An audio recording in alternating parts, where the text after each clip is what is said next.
Komið sæl. Við erum hérna mætt hérna í Von Ráðgjöf og ætlum að halda svolítið áfram með það ekki frá síðast. Jó, við tölum síðan svolítið sambandið. Mhm. Ætlum að halda áfram að tala hjónabandið. Já, parsamband, hjónaband. Já. Það sem okkur langar svona að halda áfram tölum húsið með Gottmann síðast. Já. Öryggi, vináttu, ástarmöppuna, ástarlandakortið. Já, creating love maps. Já. Já, eða í raun, já, building love maps. Skiptir nú ekki öllu máli. Nei. Do you want to be right or do you want to be happy?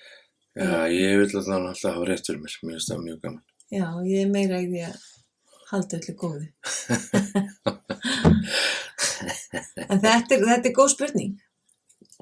Ég var spurður á þessu ráðstefni sem ég fór á fyrir 12 ára síðan. Sem ég hélt. Sem þú hélst. Mhm. Og þetta hjálpaði mér rosalega. Mhm. Það var oft erfitt að sleppa þörfinni að hafa rétt fyrir sér. Já. Við erum einmitt meila bók sem heitir það. Letting go of the need to be right. Já. Við erum örglega eftir að tala hana í einu þættinum. Þegar ég er búin að lesa hana. Já. En já, parsambandið er svona sko gríðarlega flókið. Getur verið það. Já, ég meina það ekki alltaf. Á einhver tímapunkti að það verður það flókið. Jú. Þá kemur inn hvaða verkfæri eigum við til að takast á við þegar að lífið gerist. Og hvernig get ég brugðist við ef að hlutinni fari ekki eins og ég vil að þeir fari. Hann talar þessa sko með svona, mér finnst þetta mjög gott sko að þegar við förum saman að vinna að sameiginlegum draumum sem endum á að tala síðast. Já.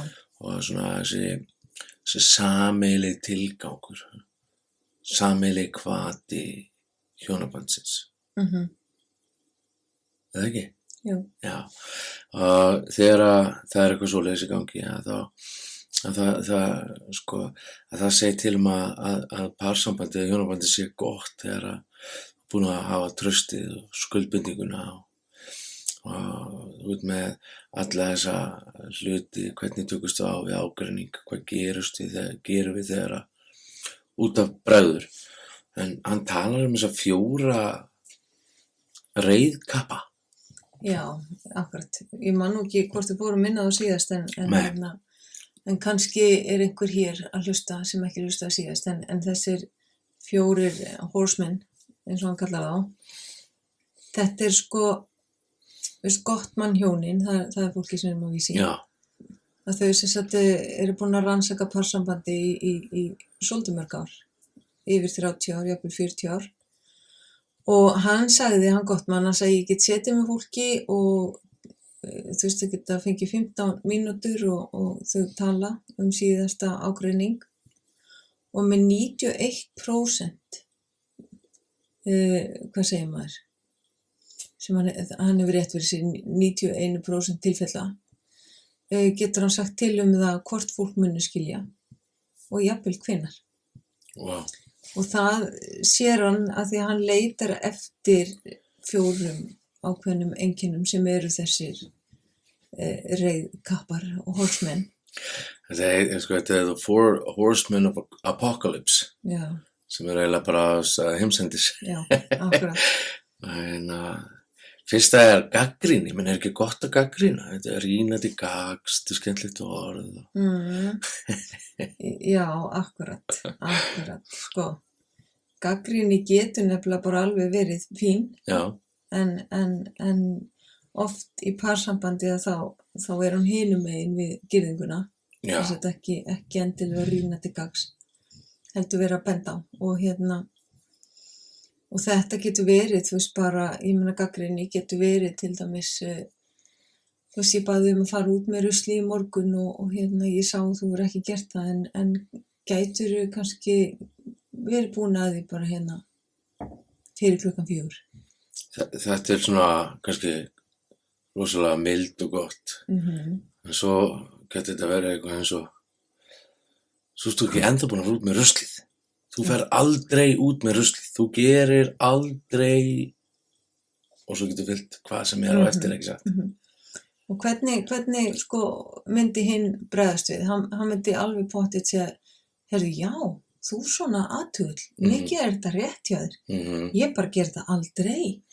Vá, takk fyrir þessa ábendingu. Ég ætla að taka mig á þarna. Já, Þetta gerist aldrei. og svona þetta í parsamböndum. Já, nei. Þetta gerist bara aldrei svona. Allavega hef ég ekki séð það ennþá inn í mínu sófanu hjá mér. Það sem gerist að viðkomandi fyrir vörn og fyrir að verja sig vegna þess að þetta árás á karakterinn. Já. Á meðan að við getum kannski bett á hegðun eða eitthvað svoleiðis en við erum ekki að eigna hinum aðlanum að vera einhvern veginn, alltaf og aldrei.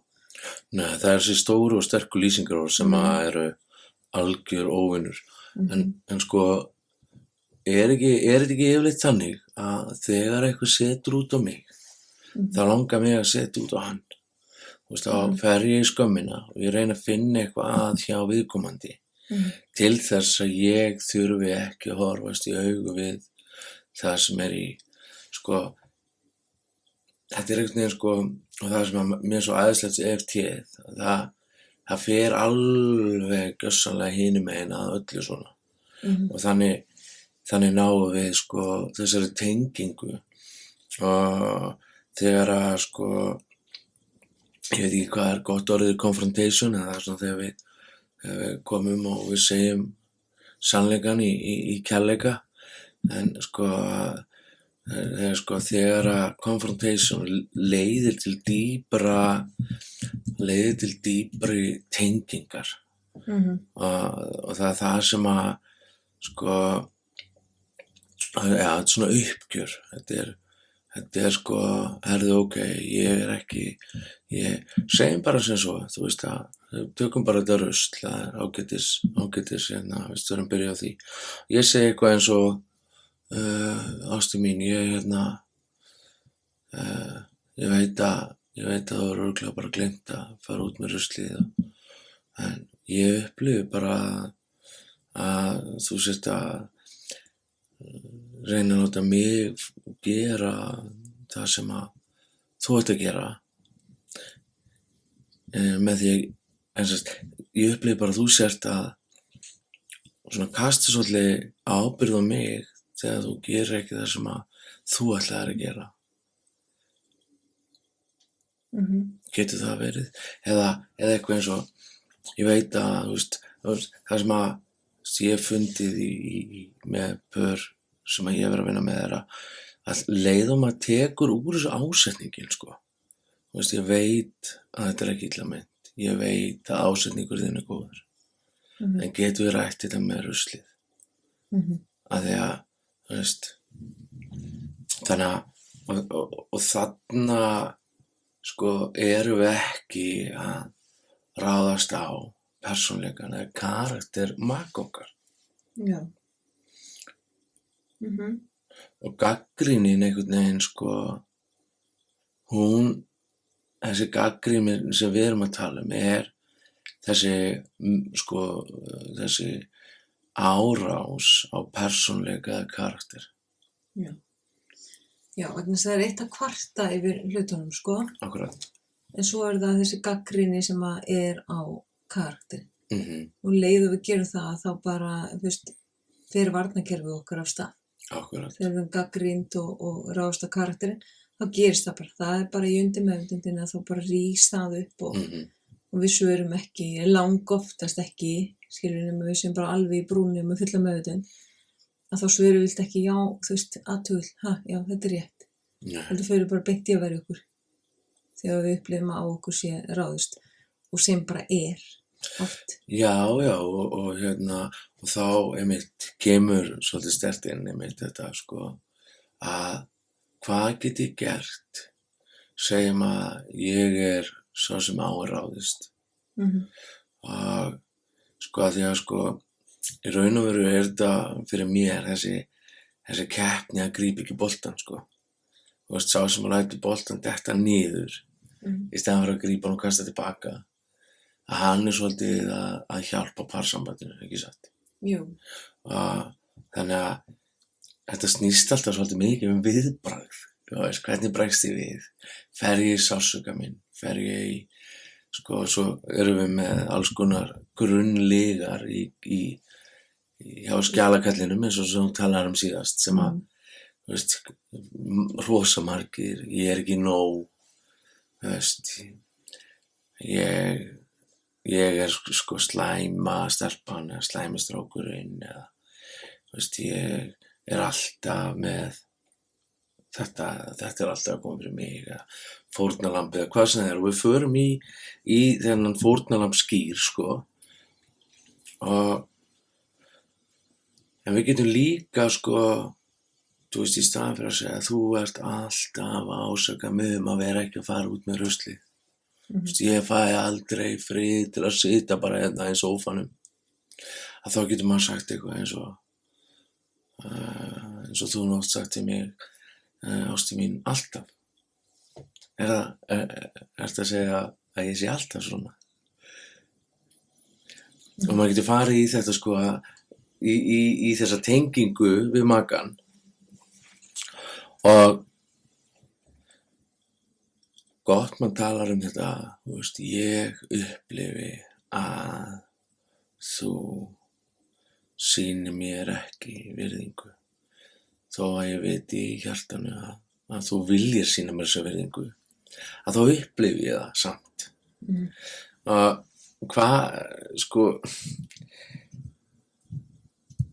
Svo maður eitt sem svolítið merkilegt þegar maður fær svona pör í sófan hjá okkur.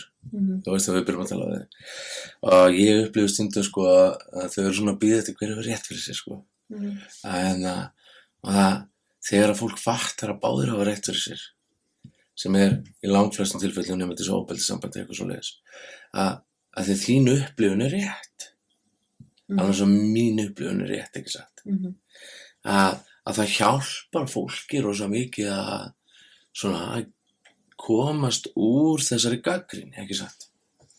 Jú, og þetta ég sýni oft fólkinu mínu bara í teiknamynd og ég skrifa tölustafi 9. Svo setja ég hann á milli þeirra og ég segi við annar aðila, þú veist, hvað sérðu? Og hann segir, ég sé tölustafi 9.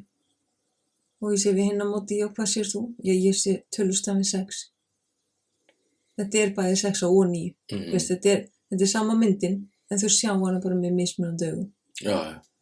Og þetta bara yfirleitt það sem þú veist, að þá bara erum við að sjá hlutina með okkar gleraugum og okkar upplifun af því sem í gangi. En það ekki endilega þar með sagt að þetta sé þannig. Þetta bara okkar upplifun. Akkurat.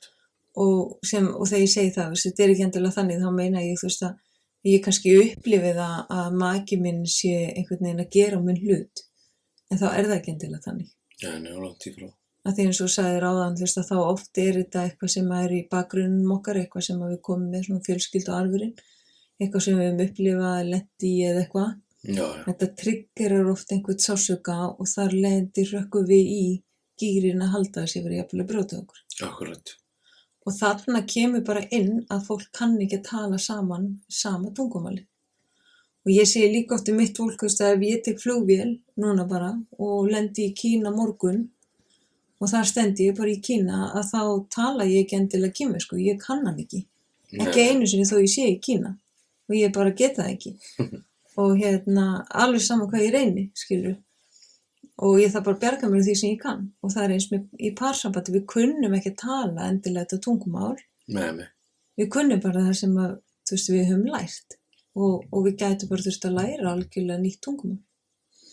Já, og læra líka þetta að hafa þessa náð fyrir makanum sínum. Já. Þú veist, að vera ekki í réttlætinu. Heldur að reyna að vera svona í þessu, ok, maki minn, hann vaknar ekki á mótnana og hugsar hvernig hann ætlar að klekja á mér. Nei, mitt. En oft þegar parsambandið hefur verið erfitt lengi, að þá báðir komnir í svo mikla vörn. Og þeir svo báðir svo mikið að passa sig og passa sitt, að það ýtir ennþá meira undir þennan ágreining. Já. Og það sem svo ótrúlega flott að gera að tala alltaf sjálfan sig. Ég. Og það sem ennþá flottara er að koma alltaf og sýna svona þessa einhverja jákvæða þörf. Skilur, bara, þú veist, ég þarf á þér að halda núna. Þú veist, það getur bara komið maka í opna skjöldu og ef sambandið búið að vera erfitt, skilur, að við vinnum okkur í þá átt að vera berskjölduð, ekki satt? Jú. Og það kannski líka eins og í þessu með gagnrýnina að þegar við erum að reyna að tjá þörfin okkar, þú veist, eins og bara þetta með ruslið, þú veist, þú ferð aldrei út með ruslið, það alveg sama hvað ég byrði oft að gera, þú gerir það aldrei, að þá eru í rauninni, þetta ekki það sem við viljum segja. Heldur það sem við viljum segja bara þú veist, þetta verkið þitt, skilur, þetta mjög vænt að myndi sinna því, en við myndum kannski orða það, þú veist, ég upplifi bara þegar að það komið að þér að fara út með ruslið að þá gerur það ekki og ég skil ekki alveg hvað það þú veist, getur hjálpað mér að skilja, þú veist, af hverju það alltaf og þá kemur viðkomandi bara, þú veist, þá getur hann bara svara og segja, já, og fyrirgefðu, þú veist, ég bara steinglimti því þegar ég fór út, ok, ekkert mál. Þetta er bara til ég að gera það núna næsta korterið. Akkurat, sko. Og þá er maður líka búin að gefa lausnina á því, sko. Og ég var að hugsa þetta, við vorum að ferma fallegu stelpun okkar og ég var að hugsa, sko, að hver fjölskylda fekk eitt bekk. Já. Og þetta voru allt blandað fjölskyldur. Svona langflest, sem sagt, og þegar við erum með blandaða fjölskyldur, að þá heldur betur þörf á því að nota þetta ég upplifi eða ég þarf á því að halda að þú, og út af því að, sko, þú ert alltaf svona við barnið mitt. Þú gefur barninu mínu aldrei jafn mikið og barninu þínu. Ég veist að þetta sé svona sem við þekkjum bara úr okkar parsambandi, þú veist að setja saman fjölskyldu rosalega mikið mál. Þetta ekki sammála því? Jú. Þannig að þegar við erum að setja saman fjölskyldur þá svo ótrúlega mikilvægt að vera ekki að gagnrýna, því að ég held sko að manni segir maður rennur blóðið til skyldunar og það eiginlega verra að gagnrýna börn makans heldur makan sjálfan. Hvað fannst þér? Já, ég sé þetta mikið á sófanni hjá mér, en svo ég bara upplifði þetta sjálf. Já. Og við svo sem hefum gert það. Já, algjörlega. Við erum sérstaklega með svona samsetta fjölskyldu og á milli okkar 8 börn. 8 börn. Og þetta sko, fólk þolir ýmislegt. Og við þolum ýmislegt, þú veist, eitthvað sem sagt á okkur og eitthvað svo leiðis, og við getum með boltanum að milli. En svo þegar kemur að börnunum, og ég er nýbúin að eiga þessu umræðu við par sem var hjá mér að þá einhvern veginn það bara svona þegar einhver segir sko, já, barnið þitt bara svo dónalegt. Og þá svona rís upp hákallamamma. Ég kalla hana hákallamömmuna. Sem að ég etu bara hvern þann sem kemur nála barninu mínu, sko. Ég rís hún svona upp og ég bara, hvað meinar þú? Eða mamman segir það. Og barnið mitt sko ekkert dónalegt og við bara förum í vörn og við jafnvel verjum eitthvað sem við ættum ekki endilega að vera að verja. Nei, nákvæmlega. Og það oft gagnrýni inn í svona samsettu fjölskyldum á börn makans sem að við varum jafnvel ekkert að eiga í ef við værum ennþá með blóðforeldri barnsins. Nei. Því að þau taka öðruvísi á barninu sínu. Bara algjörlega og það einhvern veginn sko að maður þarf að læra að elska fósturbörnin sín. En hitt bara eðlislegt sko og þá þarf maður að verja miklum tíma í það að sá í börnin sín til þess, fósturbörnin sín til þess að mynda þessi tengsl sem að myndast sjálfkrafa. með hinn börnin, sko, en það er efni í annan þátt sem við ætlum ekki að tala núna. Nei, nema kannski, fyrst þú komin inn á þetta, af því mér er svo mikilvægt að þetta atriði komist að, því að ég sé þetta mjög mikið í mínu starfi og það er að, sko, að því að fólk heldur alltaf, þegar að, þú veist, það er kannski 2 aðilar í sambandi og annar aðilinn á 2 börn, en hinn á jafnvel ekki barn. Og að þá segir oft foreldrið við maka sinn, þú bara átt að elska börnin mín. Og það á ekki að vera neitt vandamál. En þetta er ekki svona eitthvað. Og það má orða það upp átt, að við þurfum að læra að elska annar manna börn. Bara algjörlega, og þó svo það séu okkar börn, því að nú hefum maður tekið saman við foreldrið og við erum orðin hinn fjölskylda, að þá samt þarf aðilinn að fá bara aðlögunartíma og venjast í að hér eru bara önnur börn sem er orðin mín börn og ég þarf bara að læra að elska þau og ég þarf að læra að og stundum er einhvern veginn svo megi ekki segja þetta. Já, en þetta, sko, það þarf að tala um þetta. Já. Og sko, líka bara það sem að við þurftum að læra bæði, sem að var okkur til mikilvæg blessunar er að sko, fólk er oft með þetta, sko, börnin er í fyrsta sæti, sko, og svo kemur makinn. Og það er bara fyrir mig og minni reynslu að það er bara ávísun á, sko, mikla gagnrýni og ýmislegt fyrir það. Já, líka bara, sko, því að barnin fyrir það bara að spila leikinn með, skilu, það, börnin eru sniðug og klók og þau reyna bara að gera það sem þau vilja til þess að fá sinni framgengt, sko. Þannig að, já, en þetta er alveg, sko, kapitúli í alveg nýjan þátt sem að við munum alveg pottið taka því að bara þáttaseríu, sko. Þáttaseríu, þetta er okkur mikið hjartarsmál, því að þetta var þetta er með flókið og þetta er svo margir að standa í það núti. Já. Ok, þessi fyrirlitning, Barbara. Já, hann næsti hestir, já, fyrirlitningin.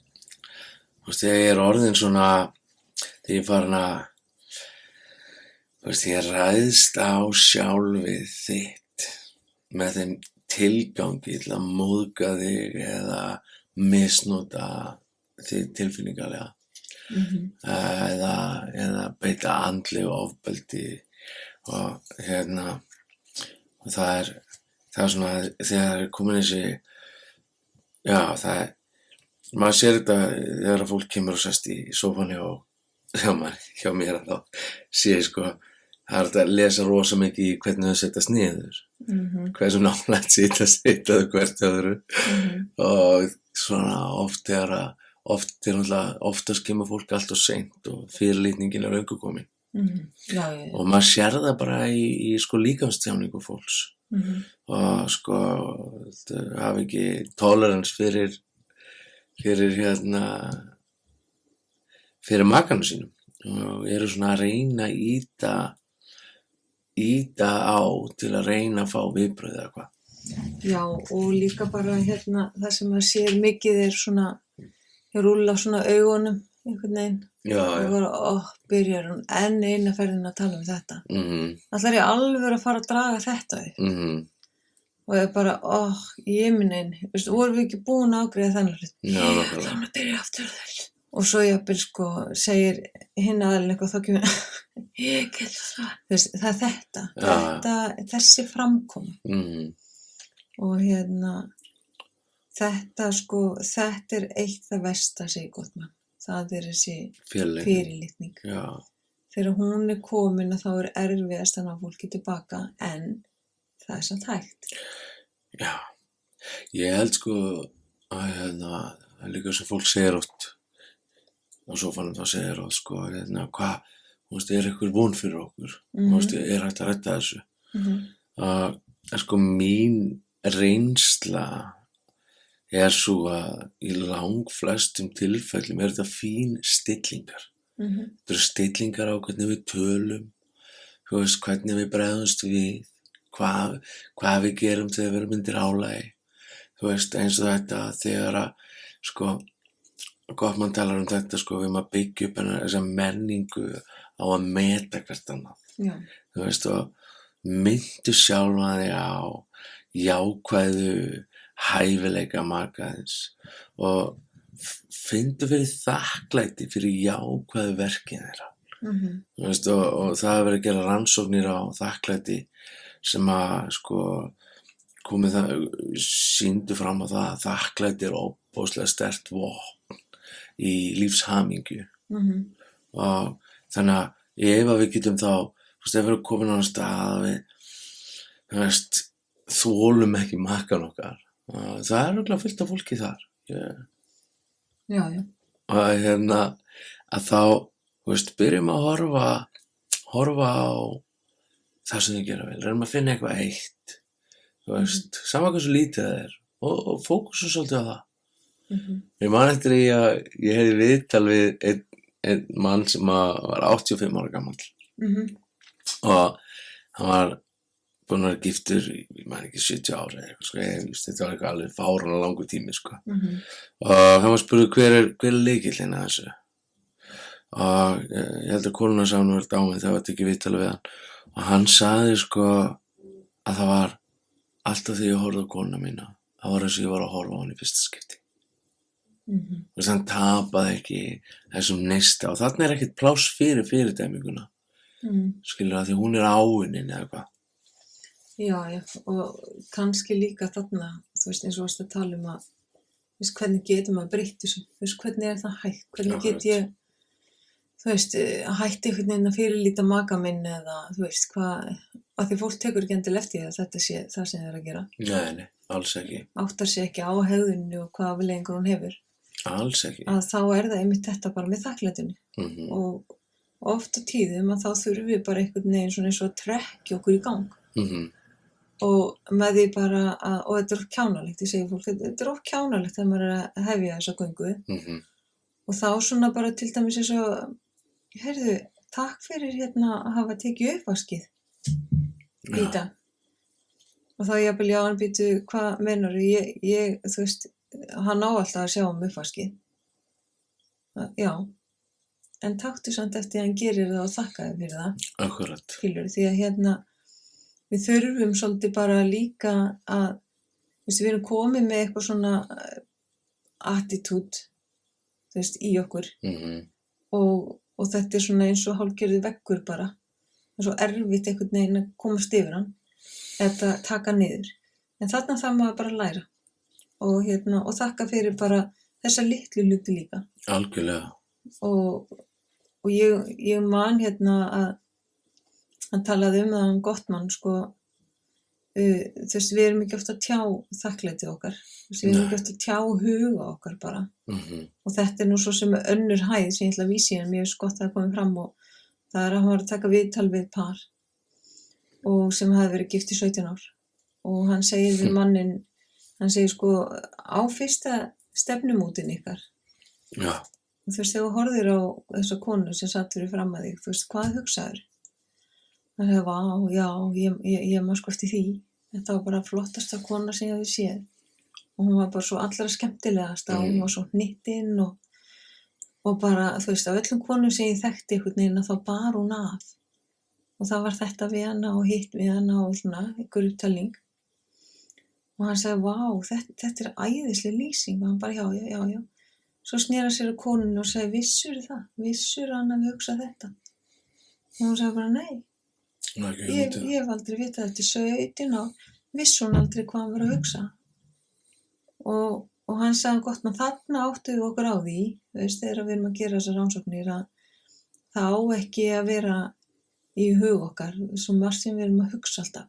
Já. En við skiljum það eftir þar. Þetta á að koma út, við eigum að segja það. Og það er eins með þetta þakklæti og ekki bara þakklæti heldur, þetta er einhvern veginn svona að kunna meta maka sinn og allt sem hann leggur á borðið, kunna bara meta það. Og bara, þú veist, eins og eftir að við vorum að tala um þetta, þá hefur ég svona verið að reyna að æfa mig í þessu. Og það er svo oft sem að ég er að hugsa eitthvað fallegt en kannski segja ekki eitthvað. Að þú veist, það er svo mikilvægt að segja, þú veist, rosalega lítur vel út, rosalega sæt, eða þú veist, segja eitthvað svona, þú veist, uppbyggjandi. Það er rosa auðvelt að gera það fyrstu mánuðina og fyrsta árið og svo líða árin og þá má maður ekki vera vanur því að eiga svona fallegan og yndislega maka. Já, ok. Þannig að það er þetta, þá vil maður byggja upp þessa menningu af þakklæti. Sko, svo er það vörnin. Hún er nú alveg æðislega skemmtileg þegar við verðum þetta yndislega fórnarlamb. Þú veist, og við setjum skjöldin sko á okkur og reynum að setja til þess að kannski ef mann bara frá sjálfum mig kannski ég er bara ömurlegur eða já, þú veist, hvað þetta eiginlega bara, þú veist, ég er bara ekki nógu góður eða eitthvað svona sem að, þú veist, á slæmum degi þetta kemur upp, já, og maður fer svona inn í þetta fórnarlamb og ég man ekki hver það var sem sagði það, sko, en það versta, sko, að vera fórnarlamb er verst borgaðasta sjálfboðavinna sem þú getur tekið að þér og það versta við það að þú kemst aldrei þaðan af því það er ekki þér að kenna á sérstar. Og vörnin þarna, þetta er í rauninni eitt flókifyrirbæri. Þetta er svona til dæmis bara að maðurinn kemur kannski heim og segir konan, býtu, ætlaði þú ekki að þrífa bílinn í dag? Og þá kemur hún og segir, jú, en ég gat það ekki. Ég hefði gert það, ég hefði þrifið hann ef þú hefði sett lyklana á réttan stað. Já, akkurat. Þú veist, já, ég hefði gert það, ég ætlaði að gera það. Það var allan daginn það sem ég ætlaði að gera, en þú. Já. Þannig í rauninni erum við að verja okkur, en við erum á sama tíma að kenna makanum okkur það. Já, en það er sko þetta fórnarlamb sem það er svo ótrúlega slæmi staður að vera á. Út af því að það er algjört ábyrgðarleysi, ekki satt. Þú veist, þá er ég ekki að taka ábyrgð og ég get ekki breyst. Og maður finnur þetta þegar maður er að hjálpa fólki að þeir sem að festast þarna. Að þeir eiga erfiðara með að ná. Og ég er ekki að gera lítið úr sársauka fólks og ég er ekki að gera lítið úr fortíð fólks. Þú veist, og við getum verið fórnarlömb í ofbeldissamböndum og við getum verið fórnarlömb misnotkunar, við getum verið alls konar fórnarlömb. En við meðum ekki festast í hugsunarhættinu. Sársaukinn minn má ekki ráða til hver ég er. Ég og mitt auðkenni, það verður að vera hærra heldur en sársauki minn segir mér. Og það kemur nefnilega bara samt oft ekki nema með mikilli vinnu. Mikilli vinnu. Já, og svona ákveðni leið, þú veist, að ná bara þessari sjálfsátt sem þú ert að lýsa. Já. En þetta, einmitt við segja, þetta þarf ekki að vera flókið, þetta getur bara verið þú spýllinn og en við erum í rauninni alltaf að verja okkur en leið að setja skuldina á einhvern annan. Og við getum, segjum að þú var að spyrja mig af hverju ég var ekki búin að þrífa bílinn og geti ég sagt eitthvað eins og fyrirgefðu Barbara, þú veist, skal bara gera þetta núna, ég er bara steingleyndi mér. Eða bara þú veist, ég fann ekki lyklana og ekki, þú veist, þú settir ekki rétt að staðaldi. Já. Ég fann ekki lyklana en ég veit hver þeir eru núna. Já. Ég get bara að klára þetta núna. Og það er einhvern veginn, sko, ég var með þetta lesa í vikunni þetta, sko, eitt af því sem að æfa okkur í þessar lesningu var að leitast við að skilja fólk. Ekki skilja við fólk. Nei, helst ekki. Heldur að skilja fólk og það hjálpar ótrúlega mikið þarna. Ég leitast við að skilja, hvað er raunverulega að gerast, af hverju bregst hún svona við. Og ef ég skil þig, að þá dæmi ég þig ekki. Og þá er auðveldara fyrir mig að elska þig. Hvað með hennan vegg, Barbara? Já, fjórði hesturinn er steinveggurinn sem við byggjum. Og það, já.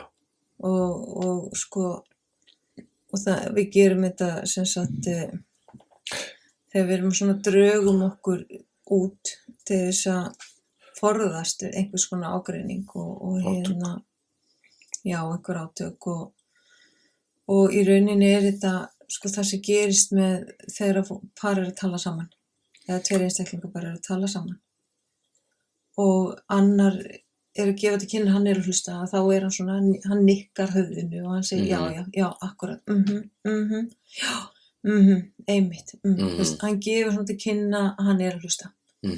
Sá sem búinn að setja upp steinvegg og það einhver ágreiningur eitthvað í gangi eða það að stefna í það, að hann jafnvel niðurlútur, horfir niður og hann segir ekki neitt. Það heyrist ekkert í honum. Það engin svipbrigði í andlitinu. Hann bara með hennar steinvegg og hann getur ekkert sagt og mögulega getur hann bara ekki svarað. Nei, og líka sko þannig að þegar þú ert komin á þennan stað að þá ertu með hugsanir eins og ég mistök, ég mun aldrei ná að vera nógu góður, ég hef enga rödd inn í þetta, ég einskis virði, það skiptir engu máli hversu mikið ég reyni, ég næ aldrei að tengjast, ég verð aldrei nógu góður og ég komin inn í þessa lygi, ég komin inn í skömmina og í staðins að taka þessa áhættu að opna að þá verður ótti minn við höfnunina yfirsterkari því að ég berskjaldi mig og af því að auðkenni mitt ekki nógu sterkt í það að ég geti bara það í lagi að einhver sé ekki sammála mér, það í lagi að einhver hafni mér að því ég ætla ekki að hafna mér sjálfur. Og það náttúrulega sko bara kannski heilt önnur vinna heldur og svona paravinna að þegar við lærum að vera á þessum stað að við vitum hver við erum að þá setjum við ekki upp hennar vegg sko en það sem hann segir að sé svona lækningi við þessu sjálfsefjun. Þú veist, taktu pásu, gerðu eitthvað sem finnst svona fínt, svo fyrir mig, þú veist, bara taka gítarinn, spila á gítarinn, þú veist, og gera eitthvað sem að svona sefjar þig og truflar þig svona, þú veist, þannig að þú svona hugsar eitthvað annað. En sjálfsefjun. Já, og þetta allt gott og gilt, en svo það annað.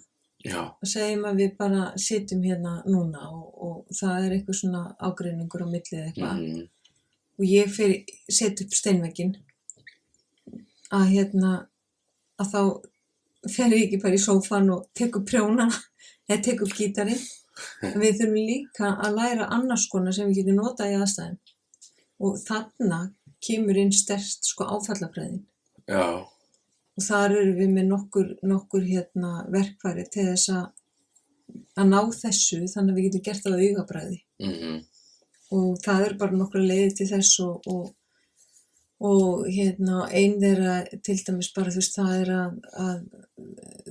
það kallað grounding á sem sagt upp á enskuna og það í rauninni bara einhvern veginn að sitja vel í sjálfum sér þú veist að koma í brúna átt að segja hvar maður og það getur maður gert bara með því að byrja að einblína bara á fæturna, hvernig fæturna snerta gólfið eða hvernig rassinn situr á sætinu og við bara svona, við förum inn í líkamann og við staðsetjum okkur.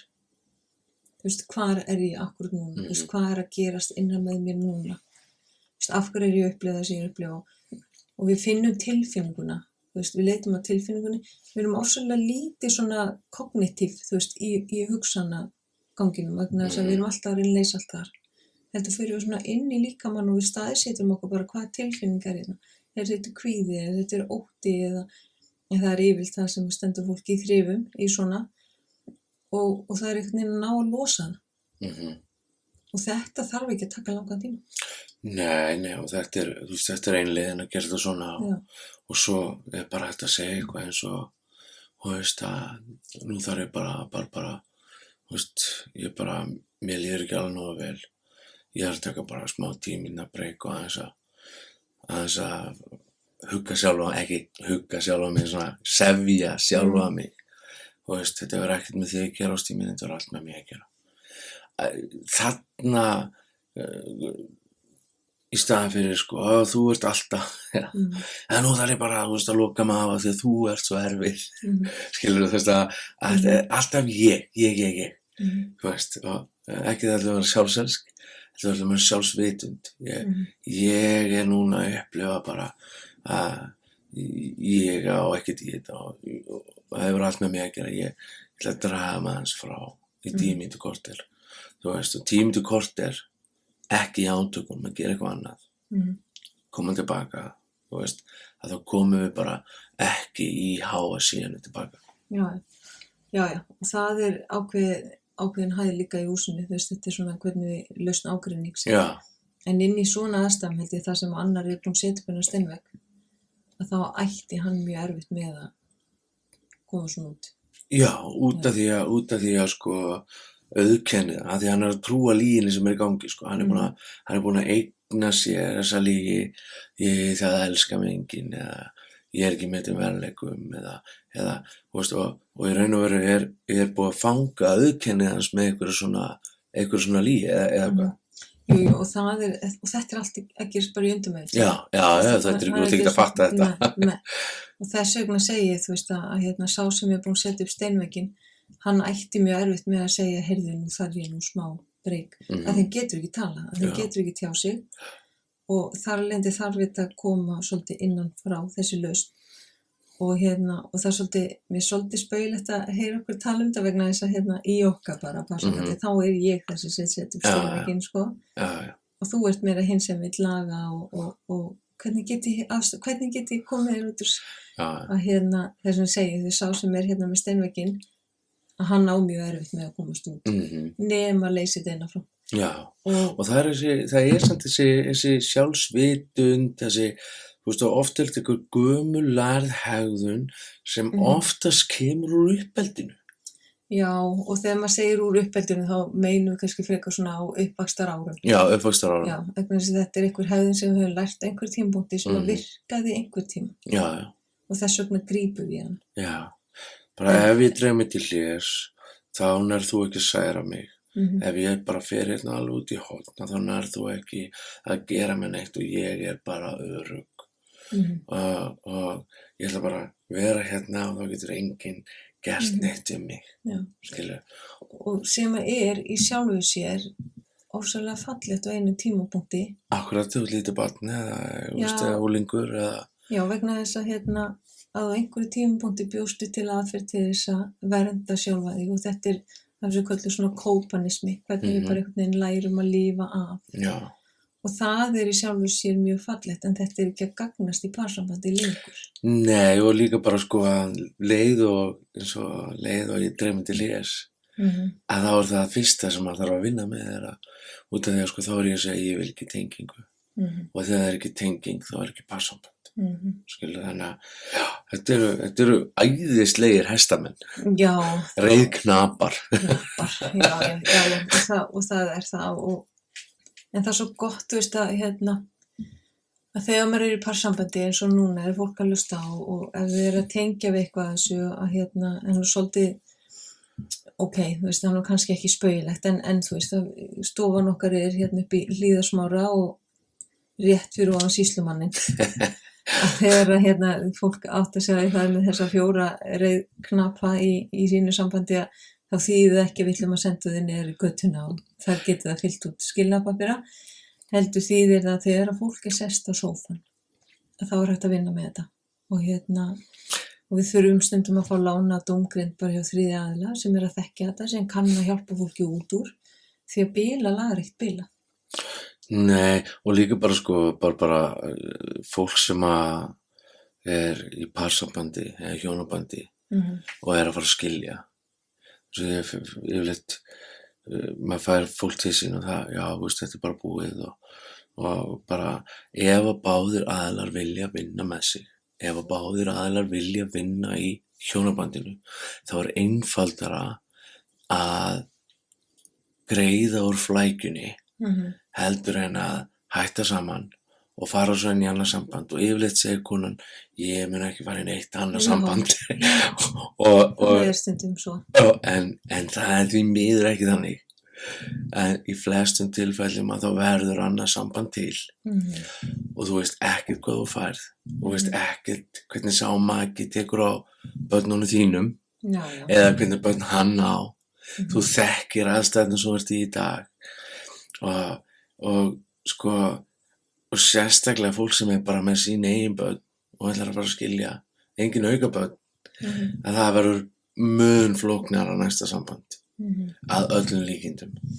Já, það verður allra flóknara að því leytinu til, þú veist að fólk þarf bara að læra nýjar umferðarreglur. Já, já, Skilur? og þá þarf fólk hvort er að vinna með sig, eða fattar eitthvað við, þú Já, veist, út af því að setja saman fjölskyldu, Ég er bara að vinna. það ætti bara að vera bannað nema bara með hjálp, sko. Já, og þar getum við talað að því að nú erum við í svona Akkúrat. samtökum og bæði með sem sagt höfum skilið áður og gift okkur aftur og en leið og ég sá að þetta stemdi eitthvað því ég ætlaði ekki í annað samband, það var alveg á hreinu en svo bara gerðist það og þá sagði ég heyrðu, ok, ég sé að þetta er að stefni í eitthvað og ég vil að við fyrir strax í einhvers konar para ráðgjöf sem að við gerðum og vorum bara alveg í einhver 2 ár.